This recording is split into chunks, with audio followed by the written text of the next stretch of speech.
चमोली से सबसे पहले खबर, जहां पर नलगांव कफौली रोड पर मैक्स गाड़ी हादसे का शिकार हो गई। बेकाबू होकर खाई में गिरी कार। हादसे में एक शख्स की मौके पर ही जान चली गई। 12 लोग गंभीर रूप से जख्मी हुए हैं। कुछ घायलों को श्रीनगर हायर सेंटर रेफर किया गया, जबकि अन्य को कर्णप्रयाग के अस्पताल में भर्ती किया गया है। बताया जा रहा है कि एक महिला की अंतिम यात्रा से लौट रहे थे ये सभी, तभी हादसे का शिकार हो गए।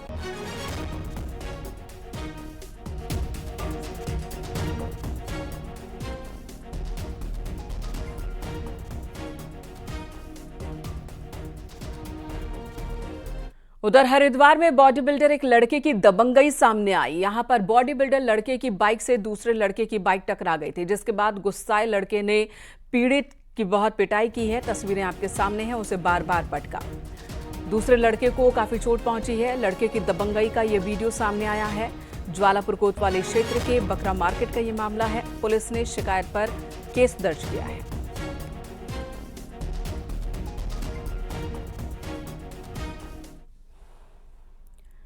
देहरादून से बड़ी खबर, लोकसभा चुनाव से पहले सरकार ने बड़ा फैसला लिया। 14 पार्टी वर्कर्स को राज्य महिला आयोग में सदस्य बनाया गया। पिथौरागढ़ से रचना जोशी, जोशीमठ से विजया रावत को जगह मिली है। उधम सिंह नगर से कमलजीत कौर, अल्मोड़ा से शोभा आर्य, बागेश्वर से गंगा खाती, टिहरी से सरोज बहुगुणा सदस्य बनाई गई। इनके अलावा चमोली से वत्सला सती, ऋषिकेश से रेणुका पांडे, हरिद्वार से कमला जोशी के साथ ही हल्द्वानी से कंचन कश्यप, रुद्रप्रयाग से दर्शनी पवार और टनकपुर से किरण देवी, तो मसूरी से वैशाली नरूला को सदस्य बनाया गया है।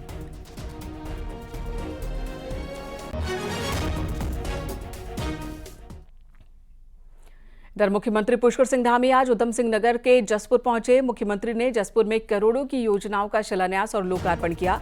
सीएम लाभार्थियों से भी मिले, लाभार्थियों को उन्हें सम्मानित किया। सीएम धामी ने कहा कि राज्य तेजी से विकास कर रहा है और हर वर्ग के लिए काम किया जा रहा है। महिला सशक्तिकरण पर सरकार का फोकस है और सरकार किसानों के साथ खड़ी है। सीएम ने कहा कि मोदी जी को तीसरी बार पीएम बनाने के लिए हमने प्रण लिया है।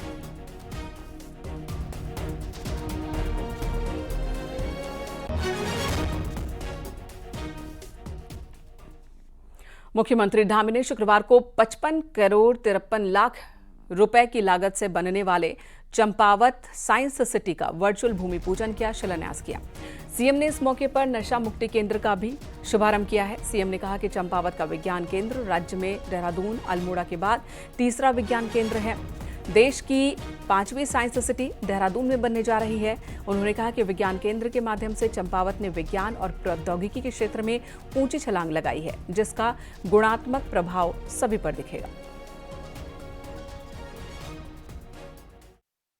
कि आज का ये जो शिलान्यास का समारोह है, ये हमारे पूरे चंपावत के लिए बहुत ही ऐतिहासिक क्षण है। और मैं समझता हूँ कि जो आदर्श चंपावत की जो हमारी परिकल्पना है, उस परिकल्पना को साकार करने में एक और हमारा एक कदम है। इस केंद्र के माध्यम से चंपावत ने आज विज्ञान एवं प्रौद्योगिकी के क्षेत्र में एक ऊंची छलांग लगाई है, जिसका जो गुणात्मक प्रभाव है हमको आने वाले समय में शीघ्र ही दिखाई देगा। कांग्रेस लोकसभा सीट पर आज 2 बड़े झटके लगे। उत्तरकाशी की गंगोत्री सीट से पूर्व कांग्रेस विधायक विजयपाल सजवाण कांग्रेस पार्टी से उन्होंने इस्तीफा दे दिया। विजयपाल ने अपना इस्तीफा कांग्रेस प्रदेश अध्यक्ष करण मेहरा को भेजा। विजयपाल 2002 और 2012 में गंगोत्री सीट से विधायक रह चुके हैं। उत्तरकाशी से ही पूर्व विधायक मालचंद ने भी पार्टी से इस्तीफा दिया। मालचंद ने कांग्रेस छोड़ दी है। 2022 चुनाव में वो कांग्रेस के प्रत्याशी रहे थे। सूत्रों के हवाले से खबर है कि विजयपाल और मालचंद दोनों ही शनिवार को बीजेपी ज्वाइन कर सकते हैं। विजयपाल और मालचंद से पहले टिहरी से पूर्व मंत्री दिनेश धनय, जोत सिंह बिष्ट, कोटद्वार में पूर्व विधायक शैलेंद्र सिंह रावत बीजेपी ज्वाइन कर चुके हैं। विजयपाल कांग्रेस में प्रीतम सिंह गुट के माने जाते रहे हैं और प्रीतम सिंह ने विजयपाल के जाने पर इसे पार्टी को एक बड़ा नुकसान बताया। विजयपाल सजवाण जी हमारे बहुत ही मजबूत साथी रहे हैं।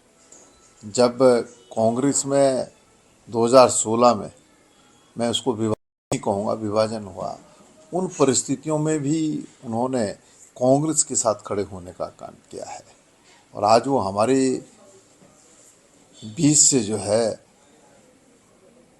अन्यत्र जाने की बात कर रहे हैं, तो बहुत दुखद है और इससे निश्चित रूप से कांग्रेस को क्षति भी हो। पौड़ी में आज तारामंडल और माउंटेन म्यूजियम का शिलान्यास हुआ। अनिल बलूनी ने तारामंडल और माउंटेन म्यूजियम का भूमि पूजन किया। इस मौके पर अनिल बलूनी ने कहा कि माउंटेन म्यूजियम उत्तराखंड की संस्कृति से हर किसी को रूबरू कराएगा। तारामंडल का निर्माण होने से छात्रों को फायदा होगा और दूर दूर से खगोल प्रेमी यहां पहुंचेंगे। पौड़ी लोकसभा सीट से बीजेपी उम्मीदवार अनिल बलूनी ने गढ़वाल संसदीय सीट से सभी बीजेपी विधायकों के साथ एक बैठक की है, जनसभा को संबोधित किया। इस दौरान उन्होंने कहा कि बूथ लेवल तक प्रचार तेज किया जाए। अनिल बलूनी ने कहा कि उत्तराखंड की 5 सीट पर बीजेपी जीत हासिल करेगी और कांग्रेस को बड़े अंतर से हराएगी। पौड़ी के अंदर एक माउंटेन म्यूजियम और एक तारामंडल, इनके लिए शिला पूजन हुआ है। आने वाले समय में ये बहुत बड़ा आकार लेगा। पौड़ी और उसके आसपास के इलाके की आर्थिकी के लिए महत्वपूर्ण है। साथ ही आसपास के जिलों में बच्चों के लिए, जो छात्र छात्राएं हैं, उनके लिए बहुत महत्वपूर्ण स्थल रहेगा। दुनिया में जितने खगोल प्रेमी हैं उनके लिए एक आकर्षण का केंद्र होगा। देखिए, हम लोगों के लिए बहुत ही गर्व की बात रही है और उत्तराखंड का जिस तरह का हमारा इतिहास है, हमारे लिए बहुत गर्व हुआ कि जब पहले CDS हमारे जनरल बिपिन रावत बने और उनका जिस तरह से दुर्भाग्यपूर्ण उनकी मृत्यु हुई, उसके बाद हमें लगा कि इतना महत्वपूर्ण यहाँ पर संस्थान बन रहा है। पौड़ी की यमकेश्वर से विधायक रेणु बिष्ट पर लगे आरोपों पर कांग्रेस ने जांच की मांग उठाई है। नेता प्रतिपक्ष का कहना है कि पूरे मामले की निष्पक्ष जांच होनी चाहिए और सख्त कार्रवाई भी। यशपाल ने यह भी कहा कि यह गंभीर मामला है कि इंजीनियर विधानसभा क्षेत्र में काम करने से ही इनकार कर दे। आपको बता दें, विधायक रेणु बिष्ट पर PWD इंजीनियर्स ने काम में दखल देने और उत्पीड़न के आरोप लगाए।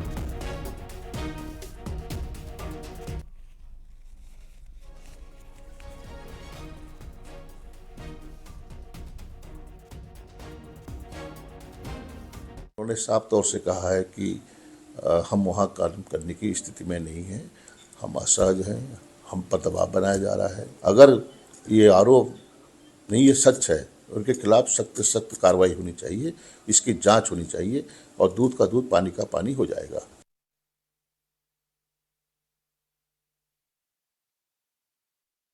देखिए, कांग्रेस के आरोप में सत्यता मानी नहीं जा सकती, क्योंकि क्षेत्रीय जनप्रतिनिधि जो होता है उसको अपने क्षेत्र के कामों के बारे में हर प्रकार की बातचीत करनी पड़ती है।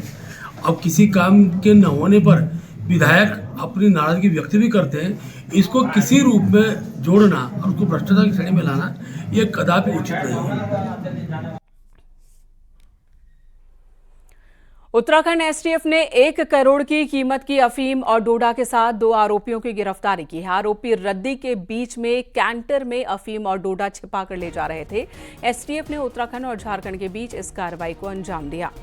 SSP STF ने बताया कि एग्स फ्री देवभूमि अभियान के तहत ये कार्रवाई की जा रही है। उधम सिंह नगर के पुलभट्टा से 2 आरोपियों को अफीम और 3 क्विंटल डोडा के साथ गिरफ्तार किया गया। आरोपी झारखंड की राजधानी रांची से नशे की खेप लेकर आए थे, जिसकी सप्लाई रुद्रपुर, गदरपुर, बाजपुर में की जानी थी। कैंटर में रद्दी में छिपाकर ये खेप लाया गया था। क्षेत्र से जिला उधम सिंह नगर में एक टैंकर को वो किया है और 2 लोगों को गिरफ्तार किया है। इनके कब्जे से 300 किलोग्राम डोडा पाउडर और 5.5 किलो अफीम बरामद की गई है। इनसे पूछताछ में सामने आया है कि ये जो सप्लाई है ये झारखंड से लेकर आ रहे थे और इसको उधम सिंह नगर के अलग अलग क्षेत्रों में इसको सप्लाई किया जाना। इधर ऋषिकेश में आज से इंटरनेशनल योग फेस्टिवल का आगाज हुआ है। देश विदेश के योग साधक इसके लिए यहां पहुंच रहे हैं और अपनी योग कलाएं भी दिखा रहे हैं। योग फेस्टिवल के दौरान भी करीब 700 से ज्यादा लोगों को योग कलाएं सिखाई जाएंगी। योग फेस्टिवल की शुरुआत के दौरान कैबिनेट मंत्री सतपाल महाराज, प्रेमचंद अग्रवाल और सुबोध उनियाल मौजूद थे।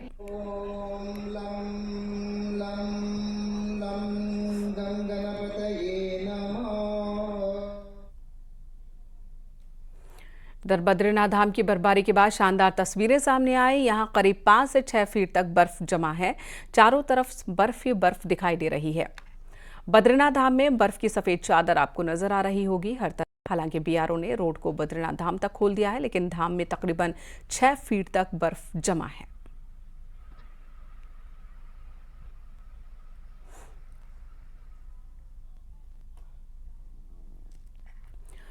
रामनगर में कॉर्बेट नेशनल पार्क में 24 और 25 मार्च को नाइट स्टे नहीं होगा, जबकि 25 मार्च को डे विजिट भी पूरी तरह से बंद रहेगा। होली को लेकर 2 दिन कॉर्बेट में नाइट स्टे बंद है। पहले होली के दिन ही डे विजिट और नाइट स्टे बंद रहता था, लेकिन इस बार नाइट स्टे 2 दिनों के लिए बंद किया गया है। देखिए, इस वर्ष होली के दृष्टिगत 24 और 25 तारीख को 2 दिन के लिए कॉर्बेट में रात्रि स्थगन को बंद किया है, ताकि जो कॉर्बेट में काम करने वाले हमारे कर्मचारी हैं वो भी होली त्यौहार का आनंद ले सकें। उत्तरकाशी के भोटिया जनजाति के लोग चमोली की नीति घाटी में सुखी गांव पहुंचे, जहां पर उन्होंने रिंगाली देवी के दर्शन और विशेष पूजा अर्चना की। नीति घाटी के लोग रिंगाली देवी को भूमियाल देवता के रूप में पूजते हैं, तो उत्तरकाशी जिले के जनजाति के लोग रिंगाली देवी के रूप में इनकी पूजा करते हैं। मान्यता है कि नीति घाटी की बेटी की शादी भोटिया जनजाति में उत्तरकाशी में हुई थी, जिसके बाद देवी अपनी बेटी के साथ उस स्थान पर चली गई। इसलिए परंपरा के अनुसार आज ही दोनों ही जाति के लोग एक साथ मिलकर रिंगाली देवी की पूजा अर्चना करते हैं। इष्ट देवताओं की